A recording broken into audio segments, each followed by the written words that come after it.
President Trump making religious liberty a top theme in his third State of the Union address. Listen.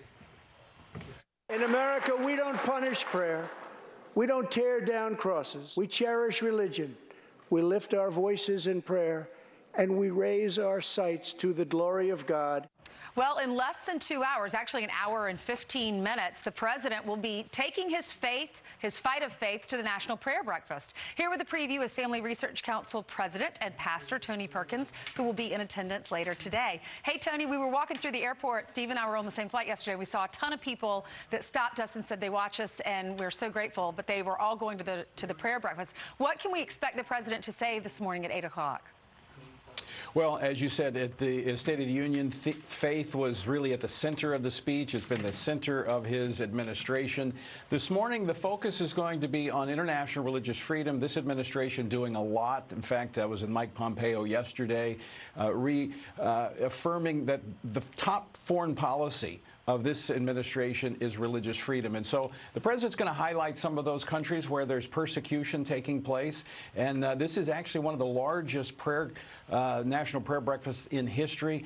People coming in from across the country. There's been a lot of around the world coming in for side meetings. So it's going to be a great end to what's turned out to be a great week for the president. Yep, 3,500 people from more than 100 countries will be in attendance. He has fought for religious freedoms. He has appointed judges that are conservatives. How important is this to you?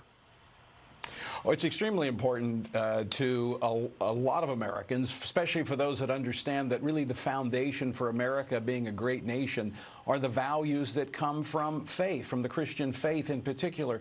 And so this president has not only ceased the war on people of faith, but he's building a bulwark where people of faith can openly practice their faith. You heard it in his speech. You hear it in almost every speech that he makes.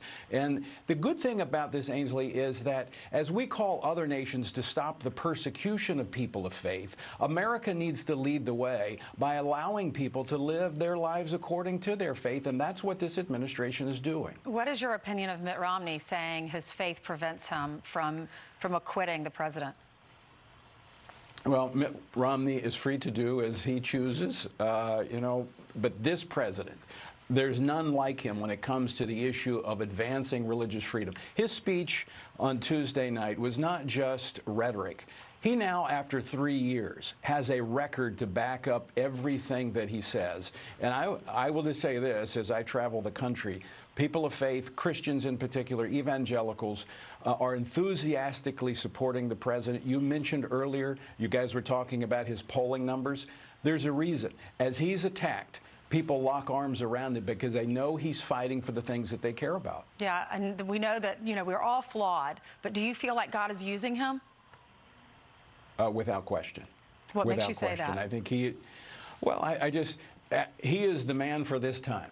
When you look at the hostility toward faith and what happened in the last administration, you couldn't have a typical Republican come in and just say, oh, this is bad, we're going to stop it. What he's doing and what makes the left so mad is that he's dismantling the infrastructure that they've used to advance an anti-faith, big government agenda. And they're not going to be able to jump back into the driver's seat and take off again. It's going to take them decades to rebuild if this president continues to be able to advance the agenda that he gave to the American people, which they support. Okay, Tony. Gosh, I wish I were sitting in that room with you today, but we are going to take it live when he starts to talk this morning. It'll be the first time we've heard from him since he was vindicated in this impeachment trial. So thank you for being with us. Be blessed. Thank you. Have a great day. Thank you. You too.